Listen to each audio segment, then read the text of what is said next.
E agora, nós recebemos aqui no nosso estúdio o delegado do Conselho Regional de Economia, João Adolfo Stadler Colombo. Muito obrigado aqui pela presença. Estamos num assunto delicado e que envolve muito a economia.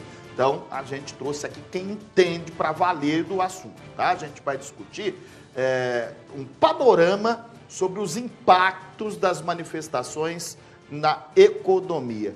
Boa tarde, João. A gente está vendo aí que tem muitos empresários, principalmente os maiores, os de indústrias, muito preocupados. Mas a gente vê também o pequeno empresário também com uma preocupação muito grande devido às paralisações. O quanto isso pode afetar? Pode gerar falência de empresas se continuar essa manifestação? Eduardo, a verdade é que além desse travamento logístico que vai impactar negativamente na produção, na comercialização, né? As empresas elas estão sem faturar, sem fazer entrega, sem receber as mercadorias, travou tudo. Vamos ter esse impacto aí que hoje está sendo estimado por baixo em 30 bilhões de reais para a economia.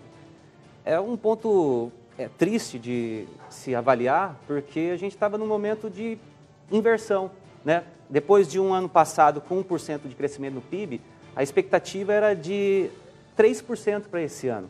E o dólar estava, de certa forma, ali estabilizado em 3,30.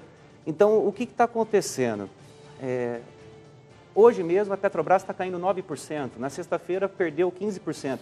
Outras empresas também, como o Banco do Brasil, elas estão caindo assim, de uma forma muito acentuada. E quando os investidores saem do país, eles vendem as ações, convertem em dólar e o dólar está dando uma disparada, né? Saiu de 3,30, está em 3,70. Muitos dizem que não tem como segurar abaixo de 4,10. E como que o Banco Central está intervindo? Ele está queimando via swap cambial dólares a preço mais barato. Então, só nesse mês de maio já perdeu 6 bilhões de reais. É claro, de repente para o público fica difícil de compreender, mas a verdade é que o Brasil é um país que já toma um prejuízo bilionário. E depois ele tem uma dívida astronômica trilionária. Isso vai ser muito ruim. Está todo mundo revisando para baixo o crescimento do país, vai manter o desemprego, de repente volta a aumentar. A inflação também, imagine os importadores, como é que fica com o dólar nessa altura? E o travamento nos portos, nos aeroportos, né? Não estamos mais exportando e importando. É muito prejudicial. Acho que o momento é da gente colocar a mão na consciência e repensar, né, que já foi dado o recado ao governo, ele tem sérias limitações orçamentárias para fazer esses ajustes, vai custar muitos bilhões, inclusive, essa redução de CID, de PIS, COFINS, e a redução também no preço praticado pela Petrobras. Está por vir aí provavelmente uma greve nas refinarias, aí vai se ampliar ainda mais, e o Brasil está ficando dessa forma. Daqui a pouco é agosto e faz 14 anos, se eu não me engano, tem greve dos bancários, e se a gente ficar dessa maneira, tentando protestar de uma forma através de motim, de barreiras, a gente não vai ter uma forma de solucionar isso daí, né? A gente tinha que se juntar, né? Ter uma maneira de a gente se conscientizar de que não é por essas vias, né? A gente já está com tantos dias de greve, e eu no meu Facebook cheguei a fazer uma enquete lá de quantos dias as pessoas ainda gostariam que tivesse uma paralisação. Por incrível que pareça, 80% respondeu que por 14 dias. Será que a gente está vivendo um surto, sabe, de falta de responsabilidade, né? Não é umas férias, não é legal ficar em casa, já vai ter a Copa do Mundo, já tem feriado essa semana, Eduardo.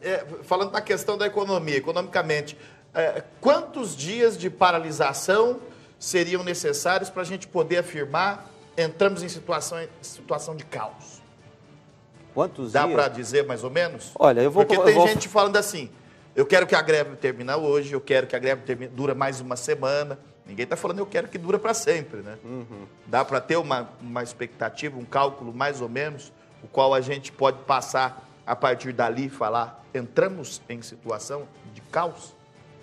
Eu vou me usar como exemplo. Para eu vir aqui no programa, eu usei os meus 15% que restava da minha gasolina. Como é que eu vou fazer sem combustível no tanque para visitar meus clientes? Isso é o meu caso individual, particular. Eu imagino que tem situação muito pior com outras pessoas. Vários casos individuais. Talvez tem gente que já não aguenta mais, tem gente que pode aguentar mais uma semana. Eu acredito que com o passar dos dias, toda aquela febre de todo mundo apoiando, entidades de classe, a própria igreja, conforme vê que está faltando gás e tem que tomar banho no gelado, não tem mais combustível, alguém tem um parente que passa mal, não consegue levar, precisa recorrer a um terceiro, vai perder a força esse movimento, porque, na verdade, a reivindicação é para os caminhoneiros, gente. Aí um começa a falar que é fora Temer, o outro começa a falar que é intervenção militar, o outro começa a falar que é valorização do trabalhador. Não tem nada a ver, né? Então, cada um está assumindo para si, se aproveitando desse movimento de revolta popular, mas é hora de baixar um pouco a bola, colocar um pouco uma reflexão a respeito do que pode vir, porque desde o primeiro dia eu já fiquei um pouco entristecido em saber que isso ia impactar nos fundamentos macroeconômicos. E a gente está vendo isso, quem acompanha a Bolsa de Valores e tudo mais, o dólar está numa escalada descontrolada, agora vai ter uma fuga do capital. As empresas, quando elas são desvalorizadas, empresas de ações, fica ruim para investir, porque para a gente emitir novas ações, já não consegue captar o mesmo valor que antes. Quer dizer, traz prejuízo para todos os setores. Sim, né? Resumindo, todo mundo acaba sendo afetado. Gostaria de ouvir uma avaliação do doutor com relação a essas novas propostas do governo. Existe um entendimento por parte da população, das outras classes, fora os caminhoneiros, que essa proposta ela traz benefícios só para os caminhoneiros, caso os caminhoneiros aceitem essa proposta. No entendimento econômico, essas propostas podem também trazer benefícios para a população de um modo geral, para o consumidor final lá na frente, ou realmente não existe nenhum tipo de reflexo, traz benefícios apenas para os caminhoneiros? Uma boa parte é para os caminhoneiros. Obviamente que o frete é componente de custo em todos os produtos e serviços. Então, teoricamente, isso teria que ser repassado para nós. Mas de que adianta, de repente, baixa no valor do frete, mas daí sobe no dólar, ou volta a inflação? Tem muitos outros fatores. Né? Dessa maneira truculenta, não tem como ser por essa via, na verdade, né? O que a gente tem que compreender também é que mais do que a problemática do governo, que gasta mal, que onera demais a população com impostos nas alturas, a gente está passando por um momento mundial de apreciação do dólar. A gente tem o Trump lá fora, fazendo aquela política do American First, onde ele só está olhando para o próprio umbigo e o resto do mundo que se vire. Então, com a elevação da taxa de juros lá, o dólar está migrando tudo para lá. Então, não é só o real que está se desvalorizando, é o iene no Japão, é o euro na Europa. E o barril de petróleo, que é uma commodity internacional, tal como se fosse o milho ou qualquer outro tipo de produto agrícola, ele está tendo uma valorização também, né? Então, a gente tem a produção aqui no Brasil, alguns a gente somos autossuficientes, outros têm que fazer a importação, e depois também tem a comercialização para o exterior. Existe na Venezuela, na Arábia Saudita, nos Estados Unidos e tudo mais. E aumentou lá na faixa de 40, 50 para 80. Vocês lembram quando a gente foi nas ruas protestar contra a Dilma, que a Petrobras, a maior empresa do país, se tornou a empresa mais endividada do mundo na história? E todo mundo foi contra, porque era uma medida populista, deixar abaixo o preço da gasolina artificialmente, e isso estava encarretando em prejuízos acumulados, que trouxe o preço das ações de R$ 55 para R$ 4,00. Aí veio o governo Temer e libera. Não, a gente tem que acompanhar como é feito lá fora.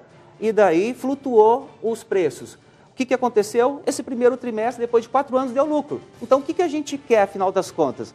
Porque em um determinado momento a gente está lutando por uma coisa e na hora que acontece, aí a gente está voltando para trás. Então está todo mundo um pouco perdido, na verdade. Verdade. Muito obrigado pela sua participação, pelos esclarecimentos aí econômicos para o nosso público.